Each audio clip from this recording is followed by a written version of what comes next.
Assalamualaikum warahmatullahi wabarakatuh. Alhamdulillahil qawiyyi sultanu al-wadihil burhanu al-mabsut fil wujud karamuhu wa ihsanuh.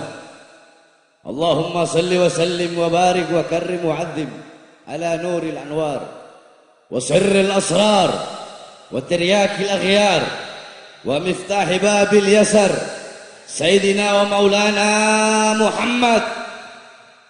Muhammadin al-Mukhtar wa alihi al-athhar wa ashabihi al-akhyar adada ni'amillahi wa ifdalih, amma ba'd.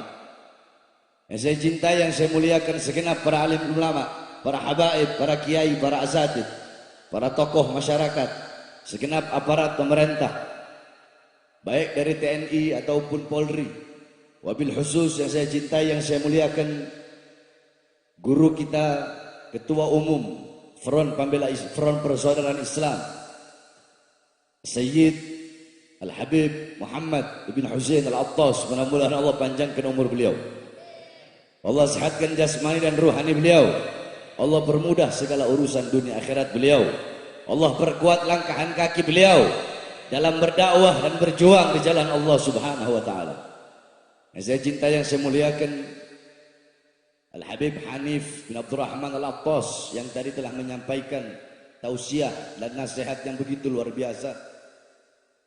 Yang saya cintai, yang saya muliakan Ketua Front Persaudaraan Islam DPW Bogor Al-Habib Alwi Al-Hamid beserta seluruh pengurusnya. Yang saya cintai, yang saya muliakan segenap panitia peringatan puncak berzikir udah ke-12. Wabil khusus Al-Habib Y Al-Jufri beserta seluruh hadirin hadirat, bapak-bapak, ibu-ibu, para pemuda-pemudi umat baginda Nabi besar Muhammad yang selalu dimuliakan oleh Allah Subhanahu wa taala. Saudara-saudara, saya sebenarnya kata dokter belum boleh keluar ceramah. Saya punya penyakit jantung namanya kardiomiopati. Kardiomiopati itu salah satu dari penyakit yang paling berbahaya.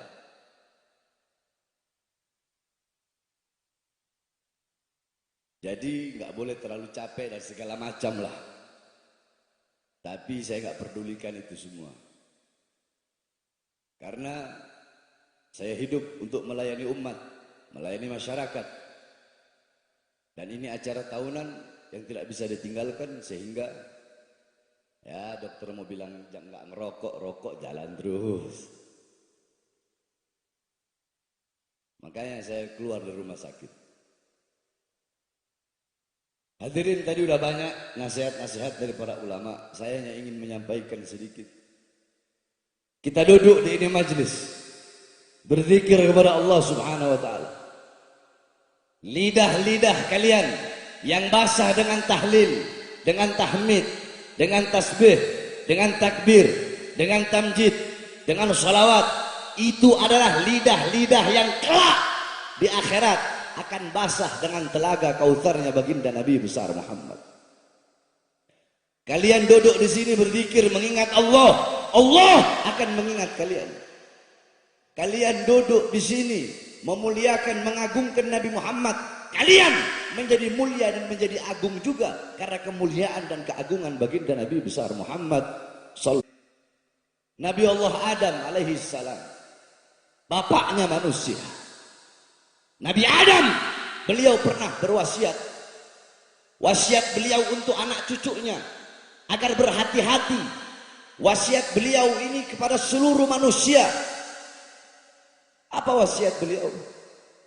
Qala Nabiullah Adam alaihissalam, wahai manusia, hei manusia, hei anak cucuku, jikalau engkau ingin melakukan perkara apapun, hal apapun, perbuatan apapun, perlakuan apapun, sebelum melakukan hal itu, perkara itu, perbuatan itu, hendaknya dahulukan 3 perkara ini.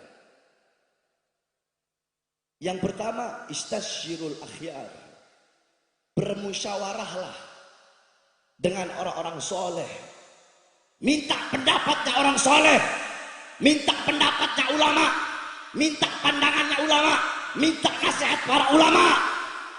Karena andaikan dulu aku minta pendapat malaikat di dalam memakan buah khuldi, maka malaikat akan menasihatiku agar aku jangan mendekati pohon itu. Karena Allah berkata, la taqrabu hadhihi syajarah, jangan dekat pohon. Deketin pohon aja nggak boleh, apalagi memakan. Andaikan dulu aku minta nasihat malaikat, maka malaikat pasti akan menasihatiku. Sayang, dulu aku tidak minta nasihat dan pendapat malaikat, sehingga Allah keluarkan aku dari surga ke bumi. Itu yang pertama. Yang kedua, setiap kalian, kalau lagi taklim, jangankan ada suara-suara begitu. Mau saya lewat kek, mau siapa lewat, mau presiden, mau di bawah situ ada apa, itu terjun, ya. Mau di bawah sana longsor, mata kalian tertuju ke sini, jangan ke bawah sana. Itu kalau orang yang taklim begitu. Kebanyakan jadi adat istiadat sekarang ini, fudul, tahu fudul? Satu orang aja berdiri begini, semua langsung begini. Itu ngaji apa ente orang ini? Mau di bawah langit runtuh di bawah sana, lihat ke sini. Lihat ke ulama-ulama ini yang sedang ngasih nasihat. Jangan lihat ke situ. Itu namanya fudul. Tahu namanya apa? Kurang keras apa? Fudul. Suka cari tahu apa sih? Siapa sih? Habib Bahar, nggak usah. Wah, Habib Bahar kayak yang lewat, siapa kayak yang lewat? Duduk khusyuk, dengarkan nasihat. Yang kedua, kata Nabi Allah Adam, setiap melakukan sesuatu apapun, pikirkan akibat dari sebab yang engkau lakukan. Andaikan dulu aku memikir, andaikan dulu aku berpikir, kalau akibat dari sebab makan buah ini Allah akan murka sehingga mengeluarkan aku dari sorga, aku gak bakal makan buah khuldi. Dulu aku gak mikir akibat dari sebab yang aku lakukan. Paham?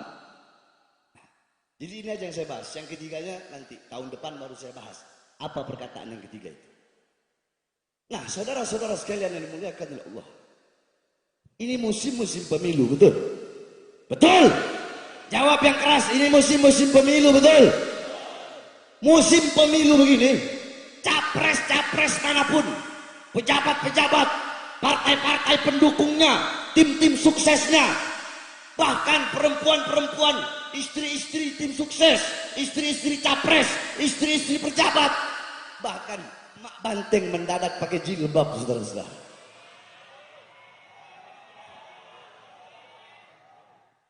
Betul? Betul? Nggak apa-apa, Habib Ye nggak bakal ditahan kok anak ngomong mak banteng. Tenang aja. Dulu tahun 2013 anak keluar kasus Demos, anak ceramah bahas tadi nih gara-gara mak banteng. Anak dilaporkan sama ketua PDI Hasto kalau nggak salah, cybercrime. Ketika dilaporkan, polisi penyidik nanya, apakah benar Habib dalam ceramahnya menyebut Ibu Megawati dan sebutan mak banteng? Betul.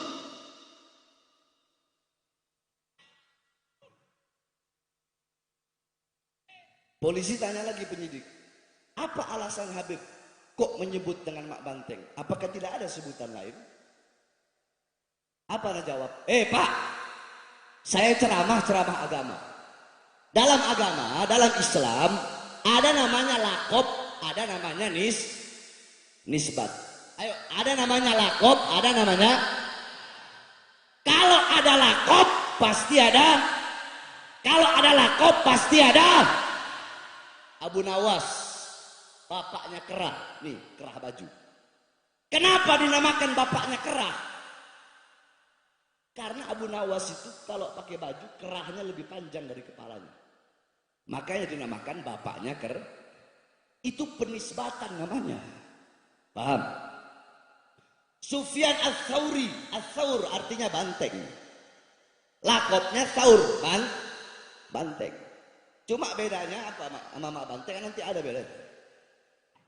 Sufyan Ats-Tsauri diberi lakop Ats-Tsaur banteng karena beliau pernah nggak sengaja mendahulukan kaki kiri masuk masjid.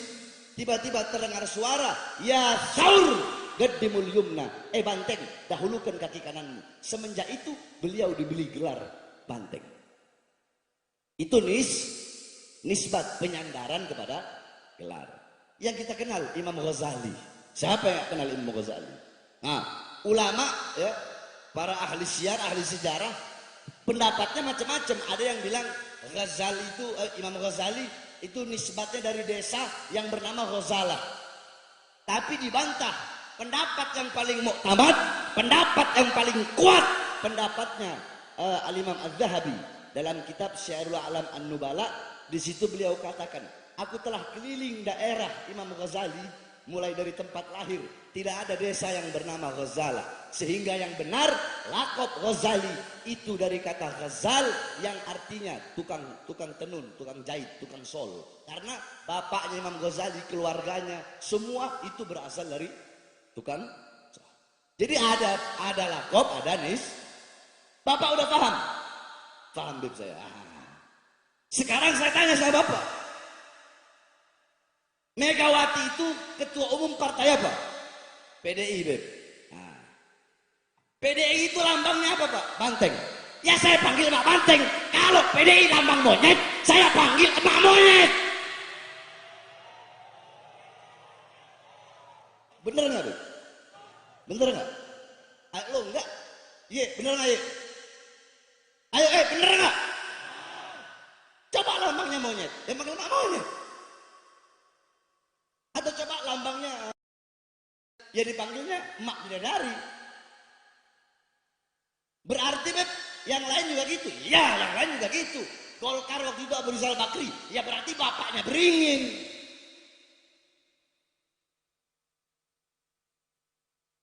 Apa bapaknya Ka'bah? Siapa tuh? Kalau apa partai yang lambang-lambangnya itu nggak paham mana? PKB, terus apalagi itu? Pokoknya ya itulah seperti itu. Paham Pak? Paham Beb. Jadi salah nggak saya secara agama? Nggak salah Beb. Secara negara salah nggak? Nggak salah juga Beb. Nah musim politik begini nih. Jadi para pejabat-pejabat itu butuh sama kita, butuh sama rakyat, butuh sama masyarakat. Kalau ada maunya dong, saudara-saudara. Ini yang terjadi, ini nyata. Mendadak jadi santriwati yang perempuan-perempuan. Yang laki-laki mendadak jadi santri. Pakai peci, pakai sarung. Masuk gorong-gorong. Keluar jadi presiden. Macem-macem. Ada yang jadi bintang iklan wudhu. Saya tanya, munafik gak? Munafik gak? Munafik gak? Saya berjanji, kalau saya jadi presiden, saya berjanji, kalau saya jadi gubernur, saya berjanji, kalau saya jadi wali kota, kalau jadi bupati, dan lain sebagainya, kalau jadi caleg, saya tidak akan makan gaji saya. Goblok, biadab, iya, kalian gak makan gaji kalian. Gaji kalian cuma berapa? Paling 40 juta, 50 juta. Gaji presiden 60 juta. Kalian gak makan, tapi ratusan triliun uang rakyat kalian rampok dan kalian makan. Betul? Iya bener, janji ditepati janjinya. Gak makan uang rakyat. Saudara-saudara sekalian dimuliakan oleh Allah Subhanahu wa taala. Mereka butuh sama kita kalau ada maunya doang. Lagi pemilu begini nih, butuh sama rakyat, butuh sama masyarakat, terjun langsung, turun langsung. Ada yang tadinya sok garang tiba-tiba baik sama masyarakat, lemah lembut sama masyarakat. Banyak gak? Banyak gak? Memberikan janji, saya berjanji memakmurkan rakyat, saya berjanji mensejahterakan rakyat, saya berjanji berbuat adil kepada rakyat. Hei, engkau pendusta, engkau pembohong, kalian zalimi rakyat, kalian bohongi rakyat, kalian tipu rakyat, pengangguran semakin banyak, kalian lebih mementingkan investor-investor asing daripada tanah rakyat, daripada keringat rakyat, darah rakyat. Pendusta, pembohong kalian. Kalian mengundang perusahaan-perusahaan asing dari luar datang ke Indonesia untuk merampok kekayaan alam yang ada di Indonesia, saudara. Saya tanya, kezaliman seperti ini lawan apa biarkan? Lawan apa biarkan? Ketidakadilan lawan apa biarkan? Lawan apa biarkan? Ini yang terjadi, saudara-saudara. Nah, makanya kata Nabi Adam tadi, kalau mau melakukan hal apapun, minta pendapat ulah, minta pendapat para minta pendapat para kiai, minta pendapat para habah. Cuma Ustadz, Kiai, Habib itu ada terbagi dua. Terbagi berapa? Ada Ustadz, Kiai, Habib yang lurus. Ada Ustadz, Kiai, Habib anjing.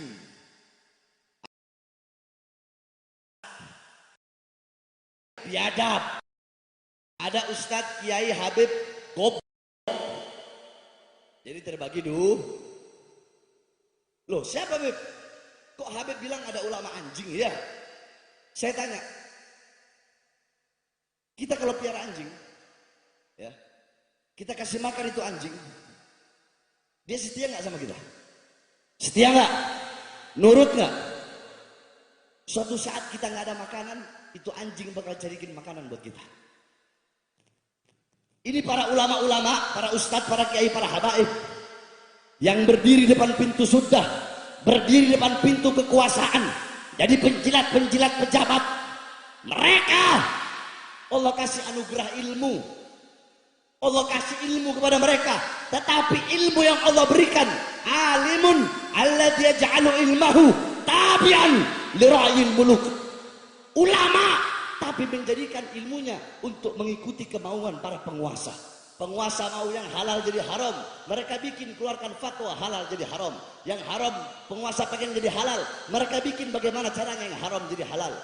Bawa ayat, bawa hadis, tapi kalimatul haq uridu bihal batil. Ini yang terjadi, saudara-saudara. Nah, ulama seperti ini saya tanya, Allah kasih ilmu, ilmunya dia pakai untuk seperti itu, khianatin Allah enggak? Ya jawab yang keras, khianat gak? Khianat gak? Khianat gak? Khianatin Rasulullah gak? Anjing aja gak khianat. Berarti ini ulama, ini ustadz, ini kiai, ini habib bukan anjing. Tapi ustadz, kiai, habib lebih anjing dari anjing, saudara-saudara. Banyak gak yang begitu? Banyak gak? Banyak gak? Makanya ikuti pendapat ulama yang lurus, maksud saya. Ikuti pendapat ulama yang istiqomah, yang nggak bisa dibeli, yang nggak bisa disuap, yang nggak bisa disogok. Saudara-saudara, saya tanya, apakah pernah imam besar kita Habib Rizik mengkhianati kita umat Islam? Beliau rela dipenjara berkali-kali, dipisahkan dengan anak istrinya, laskarnya dibunuh, dibantai. Beliau hijrah ke Makkah, beliau dizolimi, dihina, dicaci, dimaki, tapi ada beliau meninggalkan umat, ada mengkhianati umat. Saya masuk penjara, Habib Hanif masuk penjara, tangan saya diborgol, perut saya diborgol, kaki saya diborgol, ada saya khianati umat? Apakah dengan diancam, dipenjara ataupun mau dibunuh kami meninggalkan umat? Ada kami terima uang dari pejabat, disogok, disuap dari pejabat? Nah saya tanya, kalian mau pilih yang mana? Satu, perhatikan.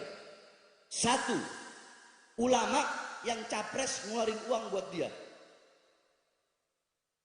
Dua, Satu, ulama yang dia mengeluarkan uang, perhatiin ya, perhatiin. Ulama mengeluarkan uang untuk memenangkan itu capres. Ulamanya yang keluar uang sendiri. Yang kedua, ulama capresnya yang ngasih untuk memenangkan dia. Kalian pilih golongan ulama yang satu atau yang dua? Kalian pilih berapa? Satu apa dua? Satu apa dua? Nah, kemarin ijtima ulama, tanya Habib Muhammad. Ulama-ulama lurus, ulama-ulama istiqomah dari seluruh belahan Indonesia datang di ijtima. Tiket beli sendiri, hotel bayar sendiri, makan beli sendiri. Ada kasihan itu yang dari mana itu saya lupa ketemu. Dia makan warteg 10.000, ketemu sama saya pas dia makan warteg. Kiai dari mana? Dari daerah sini, Beb. Kok makan warteg? Iya, Beb, uang saya tinggal 30.000, Beb. Oh, ya udah, Kiai, anak kasih sejuta, Kiai, pergi Kiai. Keluarkan uang sendiri. Nah, dari hasil ijtima ulama keluarlah capres pilihan ulama. Udah tahu siapa kan? Udah tahu siapa kan? Saya nggak perlu sebut nama. Saya kalau urusan capres-capres ini paling malas. Paham? Berarti kalau mau ngikutin Nabi Adam harus ikut pendapat Kemarin itu ada ahlul halli wal adli. Panjang kalau saya mau jelaskan. Intinya ijtima ulama kemarin itu memilih. Kalau ada dua pilihan yang baik, tiga pilihan yang baik, tiga-tiganya baik, nggak bisa memilih ketiga-tiganya. Para ahlul halli wal adli akan memilih yang terbaik, yang paling baik dari tiga yang baik tersebut. Bagus nggak? Bagus nggak? Nah, anggap tiga-tiganya bangsat. Anggap. Milih nggak? Milih nggak? Milih nggak? Ada yang bilang milih, ada yang bilang enggak. 1, 2, 3 aja keras. Milih nggak? Enggak. Nggak boleh, nggak milih. Harus milih. Walaupun tiga-tiganya buruk andaikan. Kalau tiga-tiganya buruk, tiga-tiganya bangsat, tidak bisa meninggalkan. Kenapa? Karena kalau kita nggak milih, bisa jadi yang bakal jadi capres yang paling banyak kebangsatannya. Paham nggak? Jadi suara-suara kalian yang menentukan nasib generasi bangsa ke depan. Makanya jangan salah dalam memilih. Ikuti capres, pilih capres yang telah dikeluarkan dari hasil ijtima ulama. Saya tanya semua masyarakat Puncak berzikir, jawab yang keras. Semuanya nanti besok 2024 siap dalam urusan capres, pemilihan presiden 2024. Siap kamu ikut komando imam besar, siap ikut komando ulama yang lurus, siap memenangkan capres yang dipilih dari hasil ijtima ulama, siap memenangkan, siap memenangkan. Andaikan capresnya ini menang, harusnya terus dicurangin. Lawan apa biarkan? Lawan apa biarkan? Lawan apa biarkan? Ntar di penjara. Maju. Di penjara. Di penjara. Di penjara. Ditembak. Ditembak. Mati. Nanti dibilang provokator. Siap lawan kecurangan. Siap lawan ketidakadilan. Allahu Akbar. Allahu Akbar. Allahu Akbar. Sampai-sampai saya dengar katanya ada kiai gitu ngomong katanya amin sekarang diganti kobul gitu. Iya. Kalau ada Ustadz Kiai Habib ngomong begitu goblok. Paham? Iya. Anak kasih satu hadis. Ya. Ketika Rasulullah SAW sedang berjalan bersama para sahabat, Rasulullah melihat ada satu orang yang dimana ini orang sedang sungguh-sungguh berdoa kepada Allah Subhanahu wa taala. Faqala Rasul sallallahu alaihi wasallam, istaujaba in khatama. Faqala rajulun min qaumin ya Rasulullah, fa bi ayyi syai'in yakhtim? Faqala bi amin. Bi amin. Faqad istaujaba bi amin. Jadi kata Rasulullah, ketika ada orang yang bersungguh-sungguh sedang doa, Rasulullah bilang kepada sahabat-sahabat tadi, andaikan dia menutup doanya, belum sempat Rasulullah ngomong ditutup dengan apa, sahabat nanya, ditutup dengan apa doanya ya Rasulullah, agar doanya diterima oleh Allah Subhanahu wa taala. Apa kata Rasulullah? Khatama bi amin faqad istaujaba. Dia hatamkan, dia akhiri doanya dengan kata amin, maka akan Allah Subhanahu wa taala terima dia punya doa. Jadi maksudnya jangan coba, ini otaknya di mana, heran saya. Jangan hanya gara-gara beda pilihan capres terus disangkut pautkan ke urusan orang amin diganti qabul. Ini dari mana ini? Ini yang mengajarkan Rasulullah. Oke lah, nggak apa-apa. Saya jelaskan. Kalian mau sebut amin, terus itu orang mengganti pakai qabul, hanya gara-gara Anies sama Muhaimin. Itu orang mengganti qabul. Sekarang emangnya mereka tahu di dalam hati kalian ketika ada orang berdoa, kalian menyebut amin, ada 3 perkara. Yang satu, apakah amin kalian untuk mengaminkan si capres tersebut agar menang? 1. 2, apakah amin kalian untuk mengaminkan, ya, untuk mengaminkan doa siang doa tadi agar dengan niat tujuan presiden yang amin itu menang? Yang ketiga, apakah niat kalian memang ikhlas mengucapkan amin bukan untuk presiden manapun, tapi karena mengikuti perintah Rasulullah? Memangnya mereka tahu 3 maksud dan tujuan hati yang ada dalam hati orang yang setiap ngomong amin itu? Mereka tahu nggak? Tahu nggak? Kalau nggak tahu, kenapa mengeluarkan fatwa seperti itu? Goblok! Paham? Sebenarnya sama, gobul itu adatnya kita orang, habaib. Yakni gobul, yakni amin itu kata Imam Nawawi dalam kitabnya, dalam kitab At-Tibyan kalau nggak salah, amin itu banyak arti. Bisa diartikan ya Allah perkenankanlah, ya Allah terimalah, ya Allah jawablah, ya Allah jangan kecewakan hamba. Banyak artinya amin. Gobul pun ya Allah, ya gobul ya Allah, gobul ya Allah. Sama mau amin mau gobul. Tapi kenapa kok harus ada kata amin? Ini di seluruh dunia udah amin amin. Kenapa disangkut-sangkut pautin sama amin capres? Ini kan otaknya di mana ulama seperti ini, betul? Betul? Betul? Oleh karenanya saudara-saudara sekalian yang dimuliakan oleh Allah Subhanahu wa taala, nanti tahun 2024 jangan sampai salah. Saya mulai dari kemarin, mulai dari sebelum ijtima ulama itu saya udah keliling Indonesia untuk menyampaikan kepada seluruh masyarakat khususnya umat Islam untuk memilih capres hasil ijtima ulama sebelum ijtima ulama digelar. Betul Habib? Habib Muhammad saksi, banyak ada 2 anak keliling Indonesia. Anak malam ini ada 5 tempat, tapi yang hadir cuma di sini, yang 4 orang yang hadir di Jakarta. Satu malam itu anak ceramah paling sedikit 5. Kalau malam minggu bisa 10-11. Kita ambillah setengahnya. Kita ambil 7 tempat. Satu kali saya ceramah, apalagi daerah Jawa Barat, Banten sana, itu yang hadir bisa 10.000 orang. Hitunglah 50.000 orang satu malam, 5 tempat. 50.000 kali 10 hari berapa?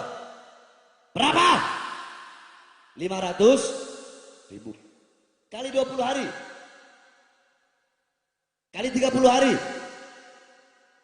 1,5 juta.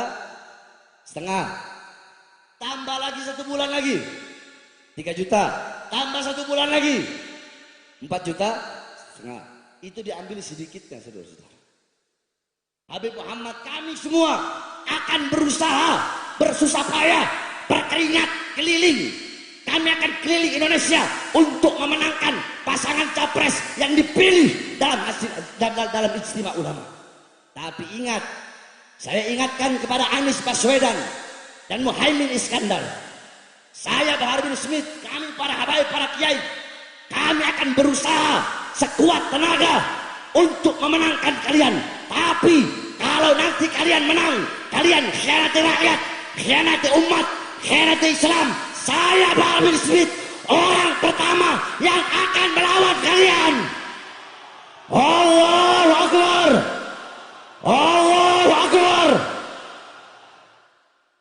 Adil nggak kalau gini? Adil nggak? Iya, kita harus adil. Jadi suara-suara kalian yang menentukan nasib dan generasi bangsa ke depan. Paham? Paham? Paham? Ini saja yang dapat saya sampaikan. Insya Allah bermanfaat. Bareng-bareng nyalakan flash HP. Kita nyanyikan Mars Pembela Rasulullah biar semangat. Terakhir, ya, saya ucapkan terima kasih kepada Bapak Kapolres, Bang Rio. Ini Kapolres baru Bang Rio ini, Masya Allah. Sebelumnya juga Bang Iman, Masya Allah. Banyak polisi, tadi polisi yang awal saya juga saya berterima kasih kepada polisi-polisi yang kawal saya. Polisi yang mengawal ini acara sehingga aman. Kita berterima kasih. Polisi, tentara, aparat semuanya terima kasih. Ayo semuanya nyalakan flash HP. Itu dia yang di belakang. Perempuan-perempuan itu. Semuanya siap. Siap. Siap. Yang semangat siap. Hadro mainkan. Prajurit Pembela Rasul. Bangkitlah. Yang keras. Satukan hati, satukan jiwa. Musuh. Sampai berdarah.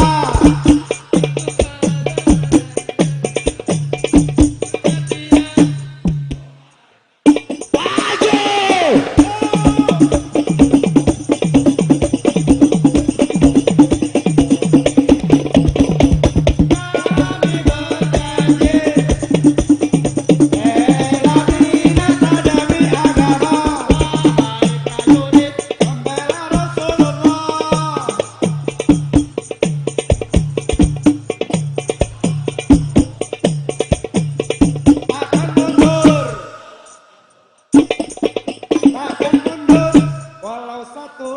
Saya tanya semuanya, untuk melawan para koruptor, pejabat zalim, pengkhianat bangsa, lawan atau biarkan? Lawan atau biarkan? Siap melawan mereka, siap lawan kezaliman, siap lawan ketidakadilan, siap hancur demi Islam, siap binasa demi Indonesia, siap mati demi merah putih, siap mati demi NKRI. Allahu Akbar. Indonesia merdeka. Merdeka! Merdeka! Allahu Akbar! Terakhir, kita doakan mudah-mudahan Hamas dan pejuang-pejuang Palestina Allah berikan kemenangan. Allah berikan kemerdekaan Palestina. Allah hancurkan Israel, Amerika, dan antek-anteknya dunia-dunia barat. Allah hancurkan mereka semua. Allahumma baddid jamlahum. Allahumma farrid jamahum. Allahumma adlil ladadahum. Allahumma jalid dairata alaihim. Allahumma ausilil azaba ilaihim. Terakhir kita bacakan suratul Fatihah untuk almarhumah istri tercinta daripada imam besar kita Syarifah Fadlun bin Yahya. Kita bacakan Fatihah. Allah muliakan beliau dengan berjumpa dengan Hababah Fatimah dan baginda Nabi besar Muhammad sallallahu alaihi wasallam. Al-Fatihah. Ila arwahi abana wa ummahatina wa ajdadina wa jaddatina wa nakhususun laruh Syarifah Fadlun binti Fadil bin Yahya. Asallahu yaghfir laha warhamha wa afiya wa afu anha. Allahumma hijaba laha minan nar wa zaytullah minan nar wa afdal min al-hisab. Allahumma syarifha wa karimha bi ru'yah جدنا سيدنا المصطفى رسول الله صلى الله عليه وسلم على هذه النية وعلى كل صالحة وعلى حضرة النبي بسر الفاتحة.